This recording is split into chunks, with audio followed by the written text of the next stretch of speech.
हर घर तिरंगा अभियान 2026 के तहत बुधवार को सुपौल पूरे जिले में धूमधाम से तिरंगा यात्रा निकाली गई।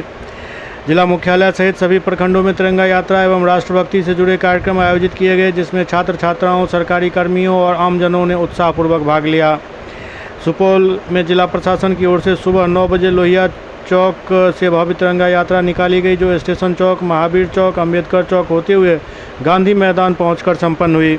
इसमें डीएम सावन कुमार, एसपी शरद आरएस, डीडीसी इंद्रवीर कुमार सहित जिला स्तरीय पदाधिकारी, कर्मी, स्काउट एंड गाइड, विद्यालय के छात्र छात्राएं, एएनएम और सैकड़ों आमजन शामिल हुए। कार्यक्रम के माध्यम से राष्ट्रीय ध्वज के सम्मान,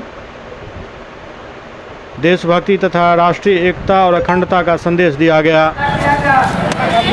हर घर तिरंगा, हर घर तिरंगा, भारत माता की जय, वंदे मातरम, भारत माता की जय, भारत माता की जय, वंदे मातरम, वंदे मातरम। क्या संदेश देंगे? इसके माध्यम से जैसे कि पूरे देश में हर घर तिरंगा शुरू किया गया है और इसका एकमात्र मकसद है अपने राष्ट्र के प्रति एक भक्ति को दिखाया जाए और इसके माध्यम से समाज के सभी वर्गों, सभी समुदायों को राष्ट्र के प्रति जोड़ना है, एकता को जोड़ना है, ताकि हमारा राष्ट्र अखंड रहे और काफ़ी आगे बढ़ते रहे।